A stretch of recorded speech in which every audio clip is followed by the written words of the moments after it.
Hello students, कैसे हैं आप सभी। आई होप आप सभी बढ़िया होंगे, आपकी स्टडी भी बढ़िया भी चल रही होगी।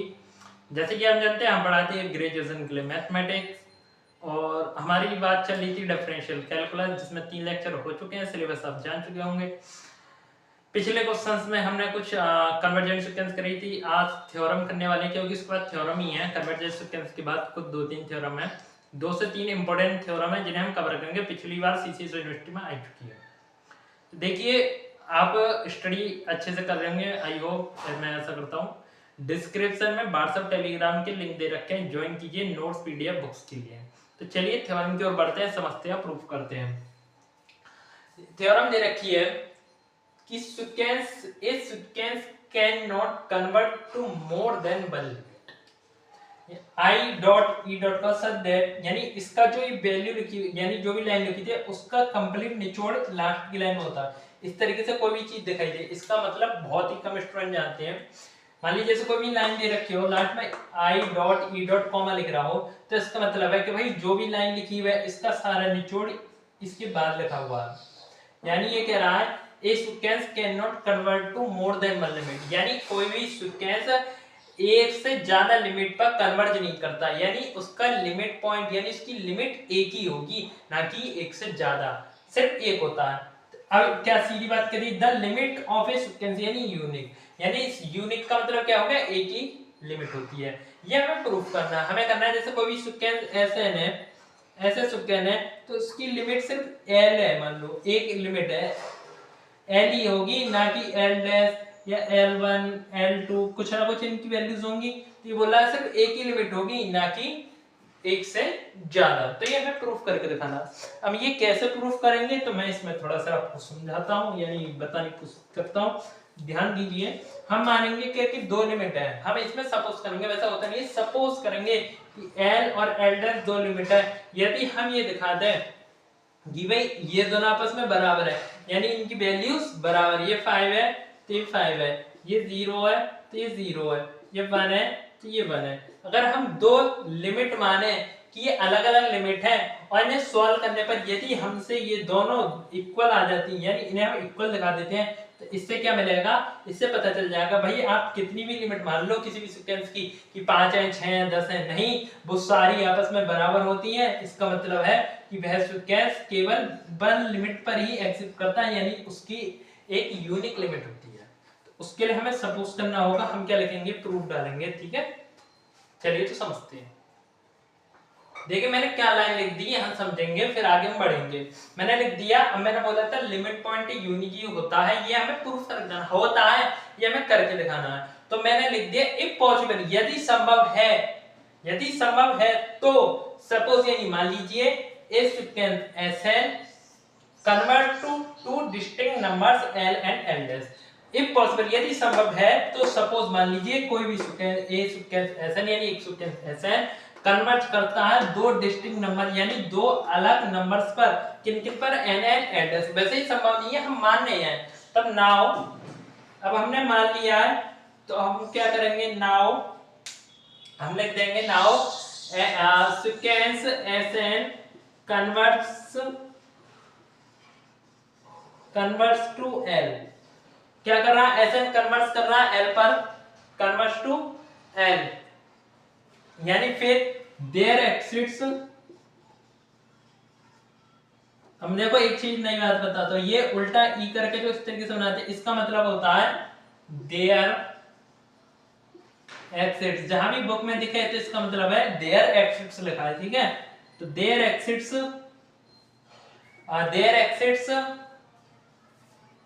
m1 small m1 belongs to n। ठीक है,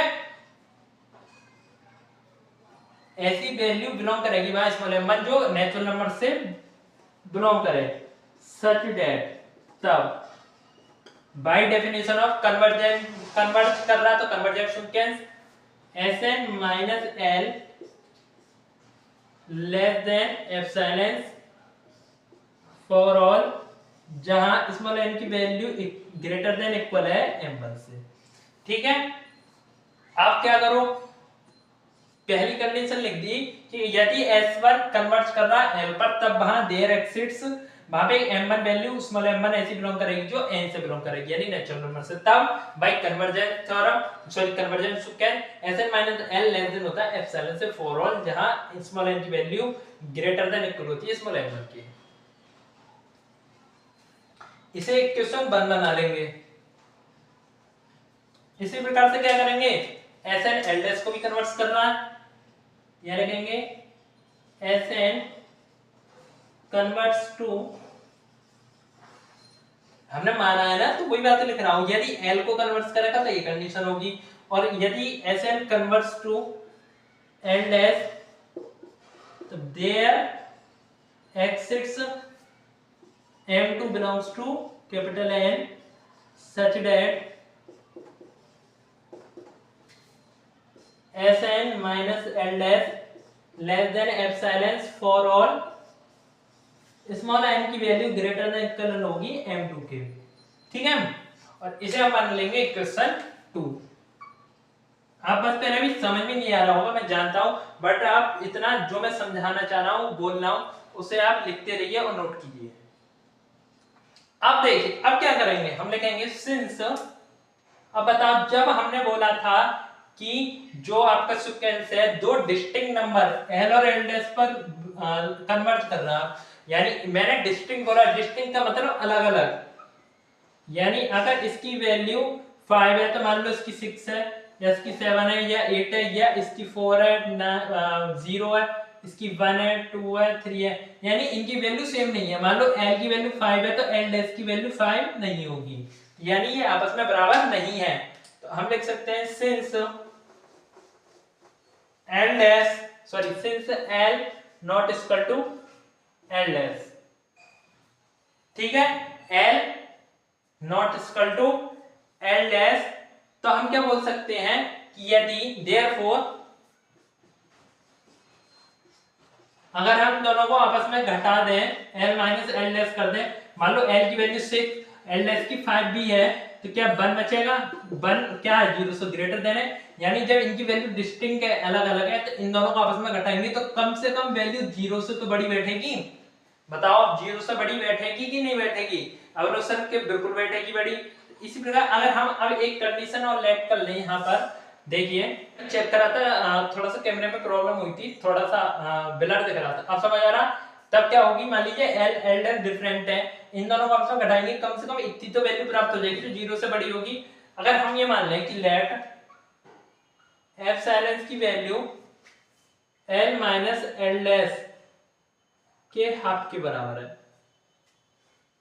क्या है इक्वल टू एप्सिलॉन की वैल्यू क्या है equal to 1 upon mod l minus l', then क्या होगा, एप्सिलॉन की वैल्यू भी क्या बैठेगी, कम से कम 0 से बड़ी होगी, कुछ तो वैल्यू आएगी भाई। जब l माइनस l' की वैल्यू 0 से बड़ी है तो एप्सिलॉन की वैल्यू भी 0 से बड़ी होगी। अब आप देखते रहो, यहां से अब 2-3 लाइन में इसे खत्म कर दूंगा, बिल्कुल क्लियरली बात होगी। तब अब हम इसमें क्या कर सकते हैं, हम लिख सकते हैं नाउ, अब l माइनस l', मैं गणित का नियम है जो भी जोड़ो वो भी घटाओ, अगर मैं इसमें क्या कर दूं l माइनस Sn और प्लस Sn माइनस l कर दूं, अगर ऐसे लिख दूं तो कोई प्रॉब्लम है मुझे बता दीजिए। आप बोलोगे सर इसमें हमें तो कोई प्रॉब्लम नहीं लग रही, Sn से कट जाएगा, इसकी वैल्यू या तो बराबर होगी या लेस देन होगी, किससे, l किससे होगी बताओ, चलो तुम ही बताओ किससे होगी, लेस देन इक्वल किसके बराबर हो सकती है, l माइनस Sn के प्लस l प्लस Sn के, ठीक है।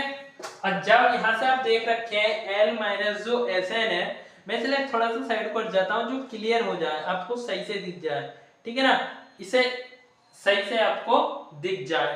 देखिए वहां मैंने थोड़ी सी मिस्टेक क्या कर दी, वो यहाँ पर वहां देख रहे हैं आप l माइनस Sn और फिर Sn माइनस l है, l माइनस Sn या Sn माइनस l है, Sn माइनस l, अब सही दिख रहा होगा।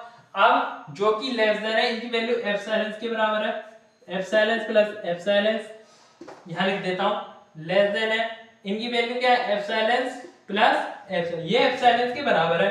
तो एप्सिलॉन और एप्सिलॉन कितना हो जाएगा 2 एप्सिलॉन। और देखो यहां से अगर हम 2 को यहां ले आए तो 2 एप्सिलॉन की वैल्यू क्या है l माइनस l डैश। तो 2 एप्सिलॉन की जगह क्या लिख सकते हैं l माइनस l डैश। अब यहां देखो l minus l dash less than l minus l dash, क्या ये हो सकता है 5 से छोटा हो? बताओ ऐसा संभव है? ऐसा संभव है कि l minus l dash same value l minus l dash से छोटा हो? अवरोधन नहीं। तो हम लिख सकते हैं क्या लिखेंगे 10, यही लिख दो 10 l minus l dash less than l minus l dash which is absurd। फिर लिखेंगे, अब क्या लिखा बताओ, हम बोल सकते हैं भाई जो l l डैश है उनकी वैल्यू आपस में बराबर है? आप बोलोगे सर हाँ बिल्कुल बराबर है। तो v must l is equal to l dash where क्या प्रूफ इसमें क्या करना था? इसमें ये प्रूफ करना था कि जो लिमिट है, यानी जो लिमिट है वो कैसी है बराबर है। तो the limit of A sequence is unique. ठीक है, कि यहां लिखा है b must l is equal to l dash, b must, यहां से थोड़ी सी लाइन मिस्टेक हो गई है, b must have l is equal to l dash the limit of sequence is unique। अब क्या प्रूफ कर दिया? l एंड s के बराबर दिखा दिया हमने। तो इससे क्या प्रूफ था भाई, तो हमने वैल्यू हमने मानी थी अलग अलग, l एंड s हमने डिफरेंट मानी थी, वो हो गई हमारी गलत, कि भाई हम गलत माना था l और s आपस में बराबर, चाहे कितनी डिफरेंट मान लो सारी लिमिट क्या होंगी वो सेम पे होंगी, यानी एक ही लिमिट पर वो कन्वर्ट करेगा। यानी किसी भी सीक्वेंस की लिमिट यूनिक होती है, यानी वो एक से अधिक लिमिट पर यानी किसी नंबर पर कन्वर्ट नहीं कर सकता। इससे प्रूफ होता है, इससे प्रूफ होता है कि जो सीक्वेंस की लिमिट होती है वो यूनिक होती है। स्टूडेंट इतना आप नोट कीजिए। एक छोटी सी और थ्योरम है, आज 2 थ्योरम करेंगे, एक और कल थर्ड थ्योरम करने बाद अगली बाउंडेड वगैरह जो भी सीक्वेंस पढ़ेंगे। अगली थ्योरम कह रहा है if Sn convert to L, यदि कोई भी सीक्वेंस L पर कन्वर्ट कर रहा है, यानी Sn कन्वर्जेंट सीक्वेंस है, उसकी लिमिट L है, then any sub sequence of Sn, तब Sn का कोई भी sub sequence also convert to L। यदि कोई सीक्वेंस Sn है और वो कन्वर्ट कर रहा है L पर, यानी Sn कन्वर्ट करना है, उसकी लिमिट L है, देन Sn का सब सीक्वेंस भी L पर कन्वर्ट करेगा। अब देखिए जिसका सब सीक्वेंस कैसे, जैसे किसी सीक्वेंस का सबसेट होता है, ग्रुप का सबसेट होता है, इसी प्रकार से सीक्वेंस का सब सीक्वेंस होता है। ठीक है, यानी कोई भी सीक्वेंस है उसमें 10 एलिमेंट है, 12 एलिमेंट है, उसमें से कुछ 4-5 एलिमेंट गिने चुने ले लिए, सेट बना लिया, उससे सीक्वेंस कर दिया प्रूफ, है ना, वही सब सीक्वेंस है। तो क्या प्रूफ करेंगे? लेट, सबसे पहले सब सीक्वेंस की बोला है तो सब सीक्वेंस लेट करेंगे। लेट Sn के बेस में n भी बेस में, लेट Sn के be any sub sequence of Sn, यानी Sn के क्या है कोई भी सब सीक्वेंस है Sn का, देन द डेफिनेशन ऑफ सब सीक्वेंस, यानी डेफिनेशन सब सीक्वेंस की डेफिनेशन से n1, n2, dot dot dot n के, यानी जितने भी एलिमेंट्स आपको लेने हैं उसके सब सीक्वेंस के लिए हमने सीक्वेंस है ना, आर पॉजिटिव इंटीजर्स, यानी Sn के कोई भी सब सीक्वेंस है Sn का, देन बाय डेफिनेशन ऑफ सब sequence Sn1, Sn2 dot dot Sn के क्या पॉजिटिव इंटीजर हैं, जिनकी वैल्यू क्या होती है बढ़ते क्रम में, यानी Sn की value less than Sn2 less than Sn3 dot dot dot less than होती है Sn के से लेस देन, जहां Sn की वैल्यू या तो 1 के बराबर है या 1 से ग्रेटर देन है। इसी प्रकार से वैल्यू Sn2 की वैल्यू या तो 2 होगी या 2 से बड़ी होगी। इसी प्रकार डॉट डॉट चलते जाएंगे, Sn k की वैल्यू क्या होगी k से ग्रेटर देन या k के बराबर होगी।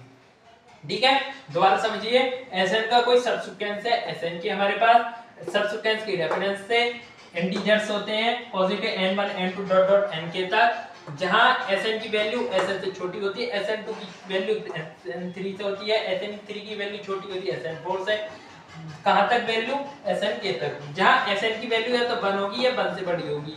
इस बार Sn2 की वैल्यू जहां 2 के बराबर होगी या 2 से बड़ी होगी, Snk की वैल्यू k से या तो बड़ी होगी या k के बराबर होगी। तब नाउ यदि Sn यानी सुकेंस Sn कन्वर्ट कर रहा है L पर, यदि सुकेंस Sn कन्वर्जेंट है और इसका लिमिट पॉइंट n है, सॉरी गलत बोल गया, यदि सुकेंस Sn कन्वर्ट कर रहा है L पर, यानी Sn कन्वर्जेंट सुकेंस है और उसकी लिमिट L है, तब वहां पे एप्सिलॉन एक ऐसी वैल्यू होगी जिसकी वैल्यू 0 से बड़ी होगी और वहां पर there exists a positive integer m such that, वहां पर एक पॉजिटिव इंटीजर m ऐसा एग्जिस्ट करेगा जिसकी वैल्यू क्या होगी sk n लेस देन होगी एप्सिलॉन से फॉर ऑल, जहां k की वैल्यू ग्रेटर देन होगी इक्वल होगी m की। यदि मान लीजिए Sn कन्वर्ट कर रहा है L पर और जहां एप्सिलॉन की वैल्यू 0 से बड़ी होगी, there exists a positive integer m such that sk minus n less than epsilon for all, जहां k की वैल्यू ग्रेटर देन इक्वल होगी m के स्क्वायर। इतना आप नोट कीजिए, आई होप ये आपके समझ में आया। तो चलिए इसे नोट कीजिए, इतना लिख लिया था। तब sk minus n less than epsilon for all, k की वैल्यू ग्रेटर देन इक्वल होगी m से, है ना। इस लाइन के बाद मैंने इस लाइन मिटा दी ताकि आपको कंफ्यूजन ना हो। इस लाइन के बाद आपको क्या लिखना है, अब लिखना है आपको for k greater than equal m, यानी k के लिए जहां k की वैल्यू या तो m के बराबर है, m पॉजिटिव इंटीजर, या m के बराबर है, m से बड़ी है, और b है हमारे पास है nk की वैल्यू ग्रेटर देन इक्वल है k से, और nk और k की ग्रेटर देन इक्वल है m से। तब Snk यानी सबसिक्वेंस लिमिट पॉइंट पे एक्सिस्ट कर रहा है -Snk -L की वैल्यू जो होगी वो लेस देन होगी एप्सिलॉन से फॉर ऑल, जहां nk क्या है पॉजिटिव इंटीजर से या तो बड़ा है इसके बराबर है। तो इससे क्या प्रूव होता है, ये सीक्वेंस की कंडीशन को सेटिस्फाई करती है। ये वाली कंडीशन क्या है, सीक्वेंस की डेफिनेशन है। अब इस सबसीक्वेंस ने